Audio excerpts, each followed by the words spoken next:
Yes, hello guys, nizere ko mumeze neza, mbifurize no kugira ibihe byiza aho muherereye hirya no hino. Uyu munsi nkaba ngiye kukwereka noneho ibitangaza bya bintu wajya kubona ukavuga uti bino ntago bibaho, ukabona umuntu ari kuguruka, ari kugendera ku gataro, ari kugendera mu ibase, muri video zitandukanye, muri filime zitandukanye.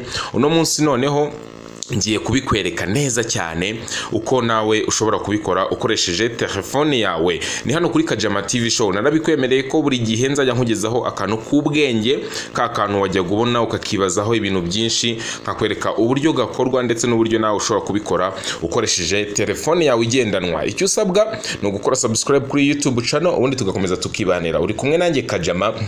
Rero fata telefone yawe ubundi tujyane. Take your phone and follow me. Let's go.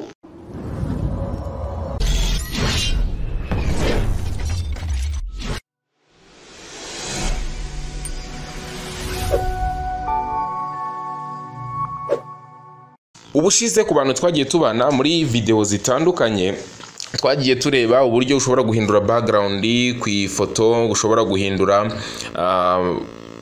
aho umuntu yarari, niba umuntu yifotoreje nko ku nsina ukazikuraho ukaba washyiraho background nziza cyane, ukaba washyiraho uri kuri convention, ukaba washyiraho background y'ahandi hantu heza cyane uzi, ukaba wakiyegeranya n'undi muntu mukaba muhagararanye neza cyane ku buryo n'umuntu ubibonye atapfa kumenya ngo aba bantu ntago bifotoreje ahantu hatandukanye. Uyu munsi tugiye gufata umwana tumutereke hejuru ya Nyabugogo, hejuru y'amabisi, tukwereka uburyo ashobora kugenda rwose, ashobora gufata ifoto y'umwana wari wicaye mu ibase ari ahantu runaka, ukamufata ugahita umushyira mu kirere cy'ahantu ushaka, yaba Nyabugogo yaba muri quartier yawe utuyemo. Icyo usabwa ni ukuba ufite iyo foto y'ahantu ushaka kumushyira, nawe ukaba ufite niyo foto y'uwo mwana, ubundi ukaba wanaje hano kuri Kajama TV show nkakwereka uburyo tugiye kubisasanuramo. Ubwashize ngira ngo naberetse application tugiye kujya dukoresha, yitwa Background Eraser. Ku bataragiye bareba tutorial zabanje, nagushyira link muri comment, nazo uraza kuzibona, uze gukandaho, zirapininze, ubundi urahita uzibona, naho ukurikize amategeko n'amabwiriza, byose biroroshye cyane. Rero ku bantu batayibonye, dore iyi yitwa Background Eraser. Ushobora no kujya kuri Play Store, ukajya kuri Play Store ukayikandaho, ubundi ugasearchinga Background Eraser, ubundi irahitiza imeze gutya. Nuba ukibona iyi thumbnail yayo cyangwa se iyi icon, uhite uyidownloadinga, ubundi ufate telefone yawe tujyane, uze nkwereke ibitangaza bya bintu ujye ubona, ukabona ntago bibaho, kibaza bikorwa bite, ukavuga uti ampaye nka. Rero shira amatsiko, kora subscribe ubundi twigendere.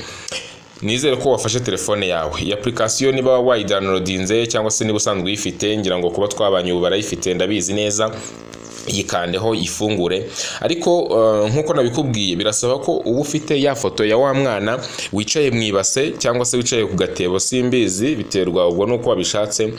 Noneho ukaba uyifite muri telefone yawe, ukaba ufite n'ifoto ya background ushaka kumuterekaho. Ngiye nakubwiye ko tugiye kumushyira Nyabugogo hejuru y'imodoka, tukaba twamushyira no ku zindi nyubako zirenze uzi nawe.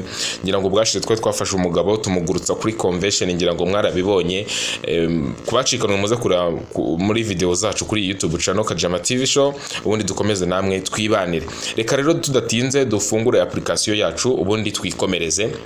Urayifungura, ukimara kuyifungura urategereza akanya gato ibanze ifunguke. Nkwibutsa ko nakubwiye ngo za foto zigomba kuba ziri muri telefone yawe, yaba muri gallery, yaba muri Google Photo, ndetse n'ahandi nyine hose zaba ziri kuri carte memoire cyangwa se muri kadi, ndetse na flash, n'ubundi buryo bwose ushobora gukoresha ubika amafoto kuri telefone yawe.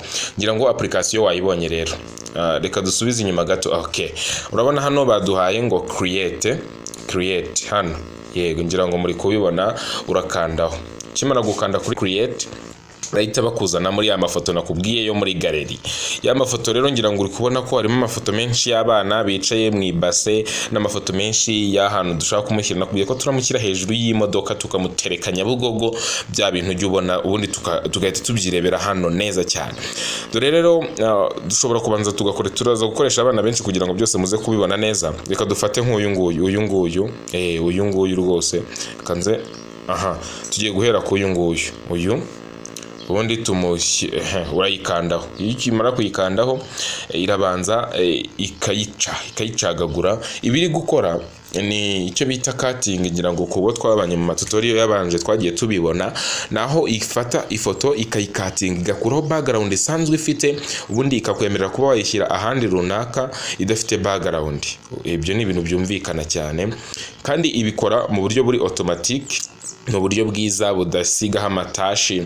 Nakubwiye ko ushobora no kubwifashisha ubu buryo ukora amafoto yaba passport ku bantu bakora service z'irembo ndetse n'ibindi bitandukanye. Ushobora gufata ifoto wifotoreje kuri background idakenewe, iyo background ukayikuraho ukaba wayishyira kuri background y'umweru nk'uko dukunze kubibona ku ma passport kariho akenshi hakoreshwa background y'umweru, ndetse n'ahandi hatandukanye bagusabye iyo foto kuyishyiraho. Ugategereza gato rero ikabanza ikayica. Ubu buryo byagaragaye ko hari abantu bakoresha ibyo bita Adobe ndetse n'izindi Photoshop n'izindi, guca ifoto biragora, kuyikatakata kugira ngo uze gusigirana agafoto kameze neza biragora, bisaba igihe. Niyo mpamvu ushobora guhita ufata ifoto ukayizanamo hano, ubundi igahita iyica byoroshye byihuse, ugahita uyikoresha aho ushaka kuyikoresha. Yaba ari umuntu ushaka guha passport wamufotoye, ugahita uyikoresha byirukanse byihuse cyane. Ngira ngo uri kubibona rero, dore wa mwana yaje, ubona ko ushobora kuzuminga ukamuzuminga out in. Urabona ko yakuyeho ya background twari dufite, ngira ngo wayibonye yari y'ibiti nabyo bitagaragara neza, byari biri muri portrait. Ubu ngubu dushobora kumushyira ahantu dushaka. No rugero, ariko iyo imaze kuza gutya kugira ngo ubashe kuyigiraho access cyangwa se ubashe kuyikoresha uko ubyifuza, ukanda hano hejuru, hano hejuru hari trebye cyangwa se V, ugakandaho. Iyo umara gukandaho rero bahita bayikuzanira imeze neza, ku buryo ushobora kuyikoresha mu bintu bitandukanye. Ubona ko ushobora noneho urabona ushobora kuyijyana hejuru hasi, ni ibintu byiza cyane. Urabona ni umwana ufite igikombe n'amazi, ushobora kumutereka rero hejuru Nyabugogo, bikagaragara ko yagiye amena amazi hejuru y'abantu.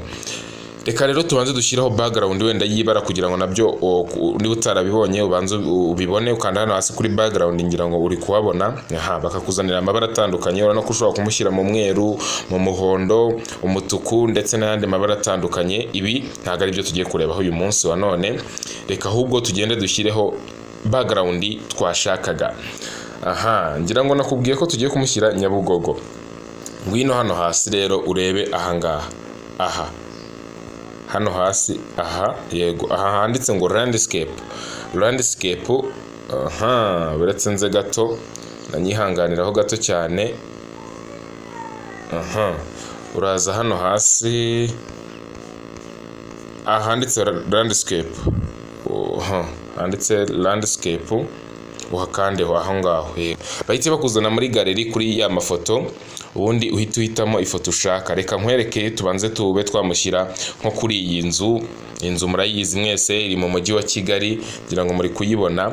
Ushobora kumujyana ukamutereka hano mu bicu, reka ugakanda hano hejuru kuri guteranya, ntabwo uri kubibona. Dore ushobora kumujyana ukamushyira hano hejuru rwose y'iyi nzu, bikagaragara ko arimo no kuyimenaho amazi, cyangwa se ukaba wamushyira n'ahandi hantu hatandukanye ushaka. Hano kuri iyi nzu ushobora kuba waza ukamushyira n'aha ngaha, cyangwa se ukamushyira hano mu bicu, ukaba wamucurika, ukaba wamucurukura umutwe ukawurebesha hasi ndetse n'ibindi bitandukanye. Urabona ko ari ibintu biba byoroshye. Wowe kora subscribe kuri YouTube channel Kajema TV Show, kandi bishobora no kubisangiza mugenzi wawe, ubundi tugakomeza tukibanira. Reka manze rero nkuhindurire background nyishyireho ya indi y'Nyabugogo nakubwiraga, tubanze tumutereke hejuru y'imodoka ndetse n'abantu, ubundi ubyirebere n'amaso yawe. Urakanda hano n'ubundi kuri landscape hamwe nakweretse, uhite ikuzana hano muri mafoto agiye atandukanye. Ubundi uhituza uhitemo ya foto yawe, no rugero ni iyi ngiyi tugiye guhitamo, urayikandaho rimwe.